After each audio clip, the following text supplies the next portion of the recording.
Paul, that was a game today which we couldn't afford to lose. Obviously, if we wanted to stay in the mix for the race, but I mean, there's still a lot of games to play. But disappointing afternoon, especially going down to 10 men in the first half. I mean, where can we start with that? Talk about that performance today. I mean, a battling performance in the second half, but it was just one of those days, a game where it just didn't go our way.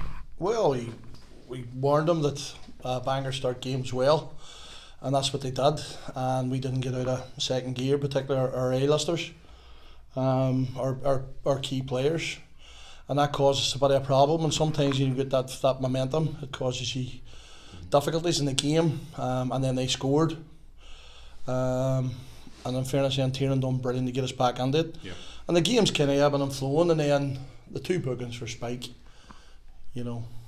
Well, look at the first one. I mean, the first one was a bit hard to call. Second, obviously, the high feet. The first one, the referee, I've spoke to the referee's assessor, Andrew Davey there, he's hoodwinked. He's a young and experienced referee. They're getting any touches and they're falling down and they're crying. They're making noise, and it's easy then to book players. So the first one, the players are getting back up quite quick. By the way, the Bangor players. Mm-hmm. So the first one, there was minimal contact, and he's booked him early on in the game. That sets it up to be difficult for him. Second one, it was probably he didn't do himself any favour. Spike with his high feet. He didn't cut him. He caught him around the chest direction. He didn't catch him. But again, it was minimal contact. But again, he went down poleaxed.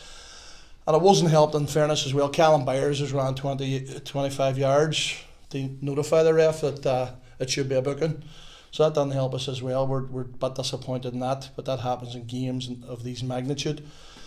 But overall, I thought second half, probably did only two good chances to score. I was up and talk, I was able to flow. We attacked them, they attacked us. Jack Lamonian didn't have a lot of saves to make.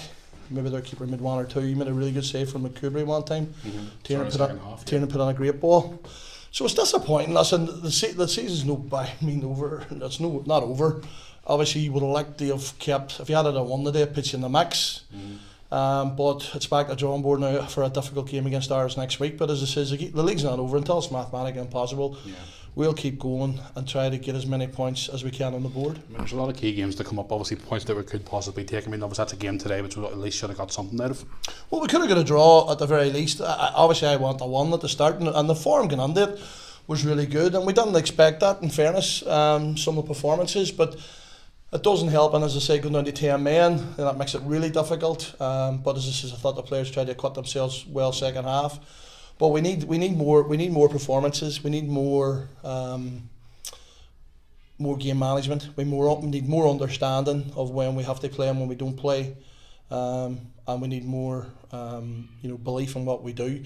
We're making 3 steps forward and then we're taking 2 back. Mm-hmm. Do you know what I mean? So that's the problem that we've got. So that's what I would say today. And in fairness, I thought at the very least the draw would have suited both teams, but they've come out with the victory, which I'm sure they're delighted with, and their managers indicated that at the end. Yeah, a few knocks and bumps and bruises after the game today. Big Kyle Owens went down towards the end. How is he afterwards? Maybe had a quick word with him, but he just seems to be bumped and bruised. Well, it didn't help. Kyle was in night shift this week and he didn't train, and he's the type of player that he does need to train. Kyle's been one of our best players this year, and it's been difficult for him doing these night shifts, but normally we do an additional session on a Wednesday, but because it was Valentine's Day this week we didn't. So we'll address that when he's on his next night shift, making sure that he gets the session that he needs. But as it says, we didn't do enough as a whole, as a collective today. Going down to 10 men, it was difficult, but we need to get back on the wagon straight away now, and we need to pick up as many ones as we can and go back on our own again.